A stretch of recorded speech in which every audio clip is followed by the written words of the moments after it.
கார்த்திகை தீபம் ஏன் கொண்டாடப்படுகிறது தெரியுமா? கார்த்திகை தீபம் தமிழர்களின் பழைமையான பண்டிகையாகும். இதை பற்றி அகநானூறு போன்ற நூல்களில் குறிப்பிடப்பட்டுள்ளது. இந்த பண்டிகையை கொண்டாடுவதற்கான முக்கியமான காரணம் என்னவென்றால், சிவபெருமானை ஆராதிப்பதற்காகவும் அவரிடமிருந்து ஆசிகள் பெறுவதற்காகத்தான். இதை பற்றி இந்த பதிவில் நாம் விளக்கமாக காணலாம். கார்த்திகை தீபத்திருநாள் மிகவும் பிரபலமாக திருவண்ணாமலையில் கொண்டாடப்படுகிறது. ஸ்ரீ அண்ணாமலையார் அருள்புரியும் திருவண்ணாமலையில் மாலை 6 மணிக்கு பிரம்மாண்டமான தீபம் ஏற்றப்படுகிறது. இது சிவபெருமானின் அருளை பிரதிபலிக்கிறது. இந்த நிகழ்வை காண பல லட்சக்கணக்கான பக்தர்கள் திருவண்ணாமலையில் வந்து கூடியிருப்பார்கள் என்பது குறிப்பிடத்தக்கது. பக்தர்கள் இந்த தெய்வீக தீபத்தை காண்பதன் மூலம் சிவபெருமானை தாங்கள் அருகிலேயே தரிசிப்பதாக உணர்ந்து அவர் அருளை பெறுகிறார்கள்.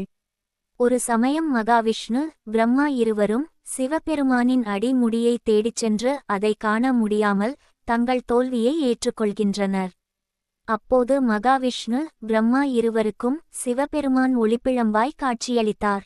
தாங்கள் கண்ட காட்சியை உலக மக்களுக்கும் காட்டி அருள வேண்டும் என்று இருவரும் கேட்டுக்கொள்ள, திருக்கார்த்திகை நாளன்று சிவபெருமான் பக்தர்களுக்கு ஒளிப்பிழம்பாய் ஜோதி வடிவில் திருவண்ணாமலையில் காட்சியளிப்பதாக ஐதீகம். மேலும் கார்த்திகை மாதத்தில் கிருத்திகை நட்சத்திரமும் பௌர்ணமியும் இணைந்து வரும் நாளில் தீபம் ஏற்றுவது வழக்கமாகும். இந்த திருநாளில் மக்கள் வீடுகளில் தீபம் ஏற்றி ஒளிரச் செய்வார்கள். இம்மாதம் 13ஆம் தேதி கார்த்திகை தீபத்திருநாள் வருகிறது. இந்த நாளில் சரியாக மாலை 6 மணிக்கு வீடுகளில் தீபம் ஏற்றுவது சிறப்பு.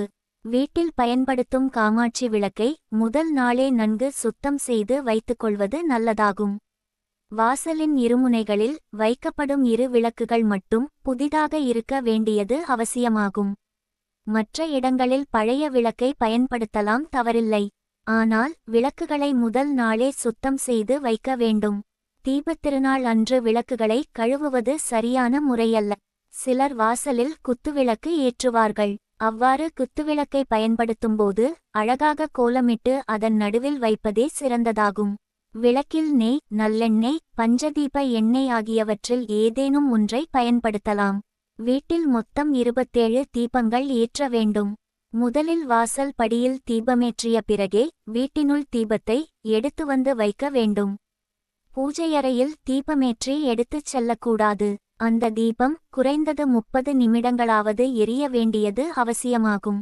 மேலும் இதுபோன்ற ஆன்மீகம் சம்பந்தமான பதிவுகளை காண ஓம் சிவசக்தி ஆன்மீகம் எனும் நம்ம சேனலை சப்ஸ்கிரைப் பண்ணுங்க. நன்றி.